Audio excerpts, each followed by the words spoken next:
difficulty. It's saying no one can hear because I'm muted. So I hope that's not the case. Anyhow, this is what happens when you go live, right? This is one of the issues that can come up. So we're going to just try to do it this way. I'm holding my phone because my computer's not working right. But anyhow, got RJ Thompson here. This is great way to launch this Deanna and Friends, isn't it, RJ? It is indeed. It is indeed. Yeah, I'm glad to be here. It's like this is what going live looks like, right? Like not everything always happens perfectly. So I thank you for just winging it with me. Oh, of course, anytime. Oh gosh. So anyhow, I wanted to come on and I'm going to adjust this volume here. I invited some friends to come on with me so we can just talk about things that are going on and the way that we've all adjusted to this, because everything is pretty much an adjustment lately with everybody, regardless if you are a small business owner, if you work for a company, if you are a student, we're all adjusting as we're kind of, I guess, kind of going through all this together. So I reached out to RJ, who is a, gosh, I feel like our paths have crossed a million times, yet yep. we're still like new friends, but newly getting to know each other. So we're the type of people that are always in the same room at the same time. And just kind of talk about some things. I'm going to turn this up. Oh, the joy. So anyhow, RJ, thanks so much for joining me today and all this craziness that's happening with this technical stuff. Sure, no problem. Well, you know what? I'm a good test subject. We'll work it out, and the last episode you do, I'll be on it, and it'll be a nice bookend. Perfect. That sounds like a great idea. So anyhow, RJ, you're with the University of Pittsburgh, right? Yes. What do you do there? Tell me a little bit about what you do. So I'm the Associate Director of Student Engagement in the College of Business Administration.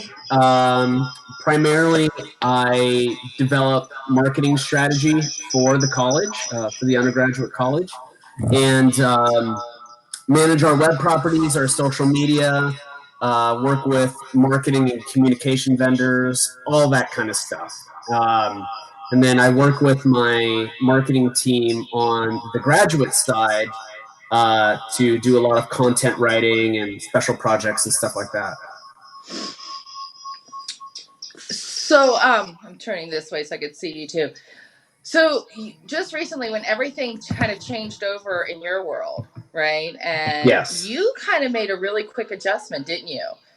With how you were doing everything, and came up with Talks with Thompson. Yeah. So I found myself in an interesting situation where I came into the staff side of higher education after having been a tenured faculty member and an educator for the past 10 years. And I just so happen to have a lot of teaching experience, and there was an opening for a class in Pitt Business called Brand Management. And ironically, this is exactly what I do, not just for Pitt, but also for my side hustle, my consulting practice. So they put me in that class, and I've been teaching that this semester. And one of the things that I discovered in that class, as well as the other class I teach at Point Park University, is that the students were really hungry for practical lessons, practical projects and exercises that they weren't getting enough of in their previous classes. So I took that mentality with the classes I was teaching, and I took that mentality also when the coronavirus outbreak hit and we were all in self-isolation, sent home. I figured, what's a good way to still give them this practical experience? And it was interviewing people like you, some of our peers and colleagues, about what they're doing in the industry, what they're doing in how to adapt to this new normal. And the series has been really well received by my students at both universities. I've interviewed over 25 people at this point. Have you really? Because you just started Yeah. doing that. I mean, Yeah. a couple of weeks ago, right? The past 2 weeks, I've been doing 2 to 3 of these talks every day. Wow. Yeah. So, and I'm launching them one by one every day. And I have all the way up until, I think, April 25th booked. Holy cow. Well, Yeah. it's taken off because I saw that you were in an article where they quoted you and featured you as with your talks and how it's really been impressive. And you've been sharing that with other colleagues as well. Right. So from the design teaching point of view, not a lot of people are teaching graphic design online. At least my colleagues aren't. And I saw this as an opportunity for that to help them out. I basically said, hey, listen, I know that teaching online is going to be new for you. I've been doing it for a while. It's not a big deal, but you still have to come to grasp with it. Why don't I make some of this content and I share it with you? And that way you can put it up and it'll busy your students and teach them something while you're trying to figure out this new system. Yeah. And it's been well received by my education peers as well. So much so that some of them are even joining the podcast. So yeah, I'm sure that it definitely has, because I mean, you're giving them material, because I'm sure a lot of them are probably stumbling along trying to figure out how to do this all online when they're so used to doing everything in person. It's a big transition for a lot of teachers, educators. Yes, significant transition, absolutely. And it's also a transition for the students, whether or not they've been doing the remote classes, if they've done them before or not. Morale is generally low in higher education right now, on the staff side, on the faculty side, on the student side. We're all just trying to get through it, limping along for the next 3 weeks or so and get through it. I want to talk a little bit about that too, if you don't mind, because Sure. we talk so much about the small business, at least I do, but the college students are really being affected too. What are they saying? What are you hearing from the students? Well, a lot of them feel like their futures have been canceled. Hi, Lisa. Yeah, a lot of them feel like their futures have been canceled. They've had internships being postponed, delayed, canceled. They've had jobs that they've got already that they've been hired into, basically postpone or delay. I have students that are moving to different parts of the country that are now not doing that. So I think a lot of it is these graduates trying to reconcile what their dreams are versus what reality is. And the dissonance between that is a hard thing to grasp, especially when you're relatively powerless to do anything about it. Yeah. So what are they doing? Are any of them really doing things creative, or is everything really at a standstill for them? I've encouraged some students to, in the Talks with Thompson series, one of the things I ask everybody is, how did you get your start in the career, in the industry? That's important to these graduates, right? And then I also ask, what are you doing in self-isolation? How has this disrupted your work? And then the third part of that is, what is the advice you have for these graduating students? The tether between all of this is, I'm trying to convey that people that have careers in place, that have been working, they're still trying to figure things out too, just like the students are. So there's a common point of relation. So the students understand, all right, well, I'm in this new situation. Maybe I could start my career this way or this way. And that's inspired by the people that I'm talking to. Then they learn how these people are pivoting and trying to adjust amongst the disruption. So it's like, all right, well, if I do what Deanna did, maybe I could start my career a little bit easier, or the entry point I can define on my own. Mm-hmm. And then ultimately, the advice that you have for them graduating, some people are saying, like, start your own company, start your own thing, just jump into the field however you can in the best way you can. And I think that's great advice. It's a great way to look at it. And, you know, it's not risky either. What's risky is not doing anything. Yeah, I agree. And I do see even with a lot of people I know that they are pivoting and with my son, my oldest son, he is now working with his dad doing working in the tile industry. And learning that business, and he's shifted, right? So he's learning a trade when all this is happening. So, you know, people are adjusting, and it is good because what they're going to school for, I mean, they can easily start their own business, you know, do side hustles, freelance, and then build that like we all did, right? Exactly. You know, your son, he's learning transferable skills. So, yeah, he's learning to lay tile, but he's going to be able to learn how to do any number of different things related to housing and property and construction and whatever. Marketing students, they have those transferable skills as well.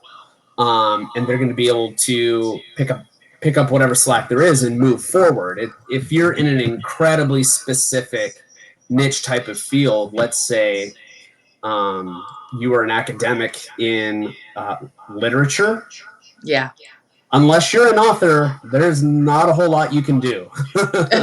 So the sad fact, I mean, that's the truth of the matter. So, you know, with regards to that, like, at least they're learning, like, okay, maybe I shouldn't do what that person did. Maybe I should, you know, a lot of students are looking at graduate school. They're expecting another recession. And they're thinking, well, might as well just go to grad school and wait it out, which is a common response. Right. Right. How's it affected you with everything you have going on? It hasn't really affected me much at all. I quasi work from home as it is.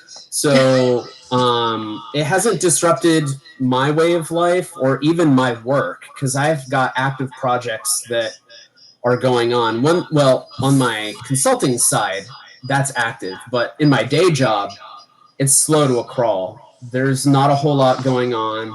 The university has canceled all events, postponed events, graduation even. So I have nothing to market.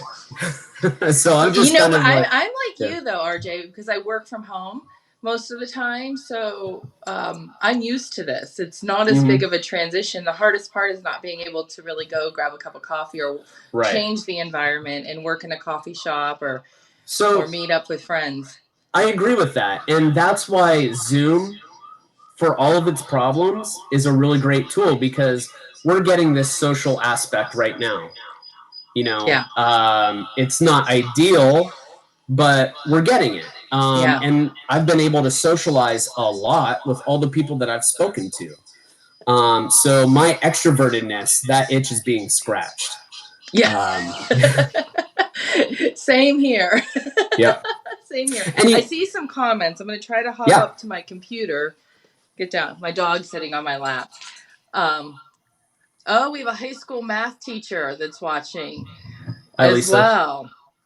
So yeah, that's a little bit different too, because you know, high school teachers, you're dealing with college students, so they know that this is their career and what they're going to go into. And a lot of high schools, I know in my Facebook feed, I see like the seniors who are missing out on a lot of those big events, right? The prom, graduation, and that has to be tough. And teachers are adjusting, going to online. And I've seen teachers going from creating Facebook groups and going live in the group with their students to using Zoom, to using Google Chat. Like they're just kind of spreading all over and finding ways to engage with their students and teach. Right. Yeah, I'm using Zoom for my lectures, and I'm having a good run of it. I've had full attendance every week since we've been under quarantine, and the students are getting a lot out of it. I record them. That actually puts a little bit of pressure on me, because it holds me accountable for what I say. Not that I'm not otherwise, but it's like, now it's a digital file. It could be sent anywhere. Get a little crazy, RJ. I heard you have a lot of fun in your classes. Yes. Yeah, I do. I especially when I was at YSU, I made sure to have a lot of fun. And fortunately, I taught in an art department where fun is kind of mandatory. Um, but even in my business class, I wanted to take a fun approach to it, and especially because it's brand management, it's very experiential.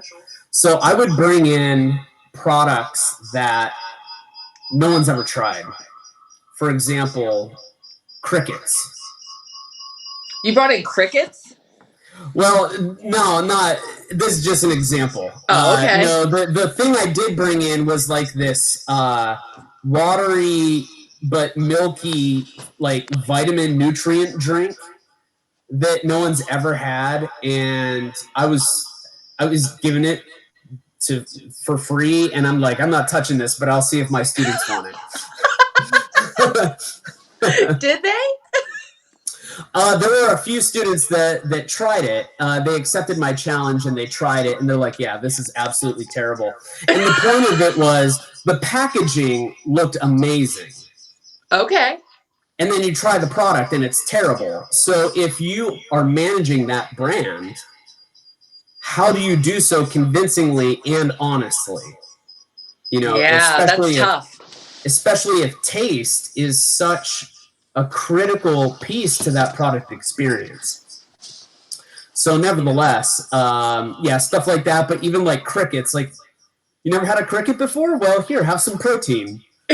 And but so there was a company out of Youngstown called Big Cricket Farms, and my colleague and I did their logo, and I brought them up in class and said, "Hey, they're in this new Netflix documentary. There's my logo in this Netflix documentary, which is super cool." That's cool. Very cool.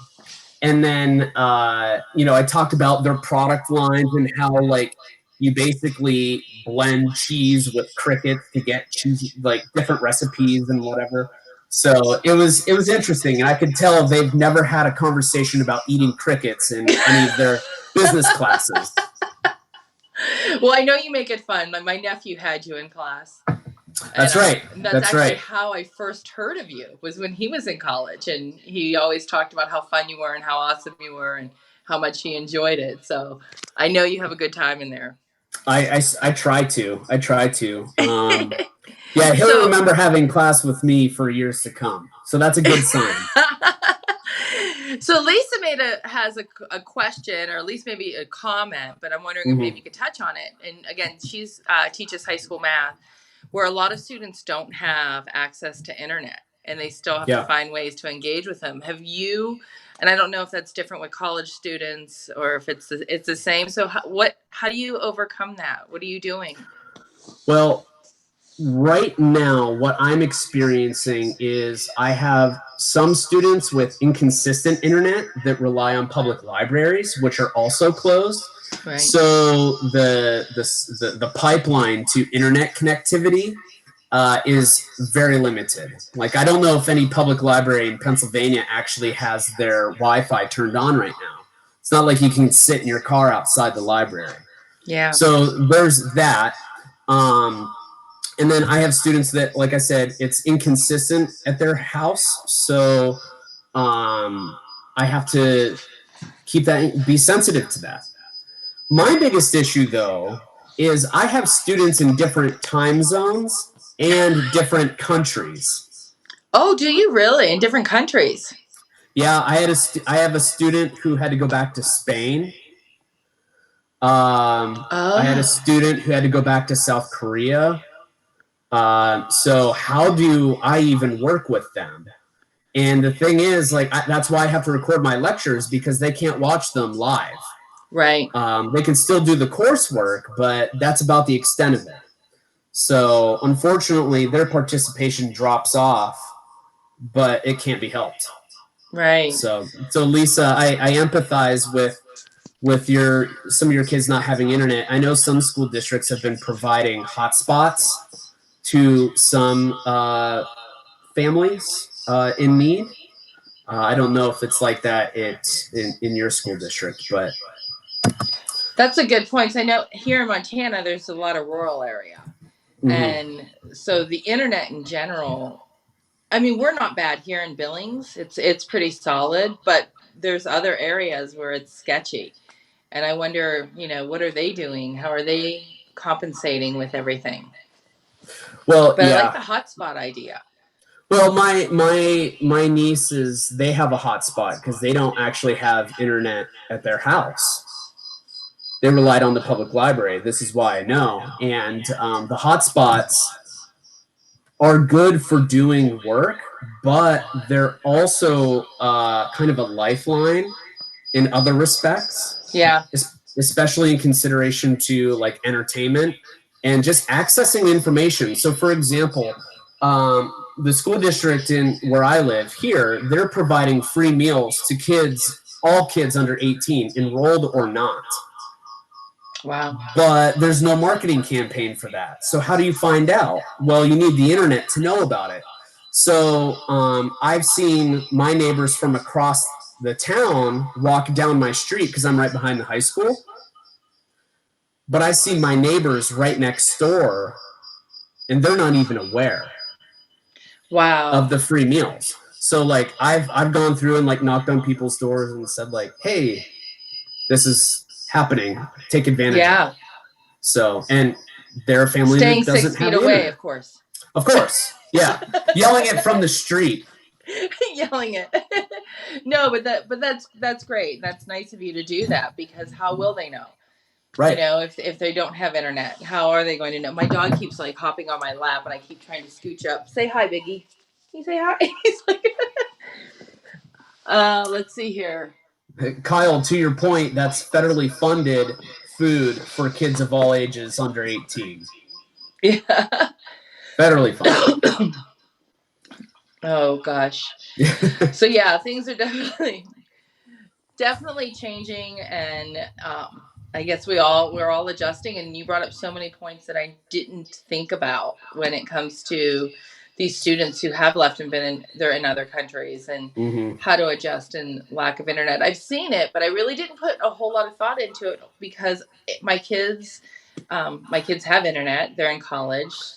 It's not an issue for them, and I don't have little ones at home. I'm not doing the homeschooling thing here. I'm more focused on the small businesses, but this is so important too, because if you have a small business and you're homeschooling, all that has shifted as well, because now you can't put all that time into your business. Right. And, you bring up a good point about personal and professional development while you're self-isolated.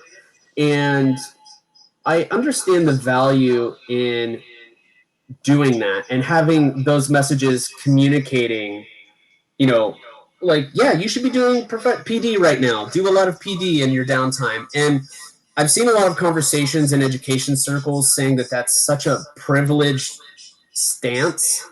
Like, not just, for people in low socioeconomic backgrounds or anything like that, but just mental health in general. Like, we're just trying to survive. Right. And, I'm very sensitive to that because I want to do a lot of professional development. I'm very motivated, but I also have a 4-year-old that demands an insane amount of time to the point where, I can only do professional development on the weekends, and even then it's limited. So I think most of us are just trying to adapt and get through it. So if anyone gives you guys crap about not having developed skills, you're going to be able to come out of this saying you're the most patient person ever, especially if you have children at home. I agree. Yeah. I agree. I don't envy that either, because it's just, I can't imagine how challenging it is having to homeschool, first off, right? Because we're not all born to be teachers. This isn't what we a lot of us have signed up for. I mean, so that alone is a challenge, and then finding time to still run your business and maintain your own mental health. Yeah, I'm maintaining my design practice as best I can. And what's interesting is I rebrand communities, and so I talk with a lot of business owners, residents, stakeholders, property owners, and things like that. And I've actually had a lot of them call me up and saying like, hey, you know, my brewery's doing okay because people need something to do when they're self-isolated and they're going to drink, right? But my business is still, you know, 40% of what it was, 45% Right. of what it was. What can we do marketing wise while we're in isolation to maintain some consistent level of revenue? So I've been taking a lot of conversations on just how to explore marketing on social media and how to use Facebook Live and to do so creatively. And this is one of those situations where necessity is the mother of invention. Yeah. So a lot of people that are not good at marketing sure as hell are adapting very quickly to figure that out. Right. And, you know, furthermore, what it's also done is it's made them very, very aware that they have no marketing plan or marketing strategy. Right. And that the success of their businesses is purely based on reputation and word of mouth. So hopefully throughout this isolation phase, folks will understand that, like, we need to have a strategy, we need to put it into action, and to do so consistently, and to always be changing it and evolving it over time. Absolutely. I do coaching and digital marketing coaching, and this past week with some of my clients, we've talked about that. Like, we've come to this point where it's like, you know, you really need a strategy, and it's not as hard. It's time consuming, but it's not as hard as you think it is. It just takes a lot of Right. time and creativity. But once you put that into place, that strategy into place, it's that starting point. It's just not creating posts and throwing something up there. And I think they're Right. starting to see that. And they're starting, I notice even in my feed, whether they're a coaching client or not, people are trying to get more strategic with what they're doing. Right. So, like, if you run a business where you make a product, now is a great time to use like Facebook Live and other media to either show some aspect to how your product is made, or maybe you're doing R&D on a new product, or Right. you know, like with the brewery, the suggestion I had for them was, if you've got anything brewing now, fill a growler, take it to 4 people's houses, I'll connect them all to Zoom, and we'll actually do a taste testing focus group online. And then that way, that helps promote that eventual new beer that will hit after, you know, isolation is over, hypothetically. How fun is that, though? That's a fun idea. Man. And my payment in this, I get a growler too. I love it. It's very cool. Well, Yeah. RJ, I want to thank you for coming on and chatting with me today. Definitely appreciate it. I'm going to have you back on. Yes. And I apologize about this technical stuff. But I am going to have you back on and with it fixed. Well, you know, the echo's good because if you didn't hear me the first time, you're going to hear me the second time and the third time. Oh, well, what are you going to do? Right. Yeah. We just roll with it, right? This is one thing. It's Monday. It's Monday. I mean, perfect example, right? Because I know people are afraid to go live because they're like, but what if? What if I mess up? What if it's not right? And I'm like, you know what? In the big picture, it doesn't matter. It doesn't have to be polished. It doesn't have to be perfect. I mean, I want it better than this, but this is still great information in here. And people just want answers, and they just want to see who you really are, and it's never going to be perfect. So That's right. That's right. I'm with you. All right. Thank you, RJ, and I will catch you next time. Okay. Stay safe, everybody.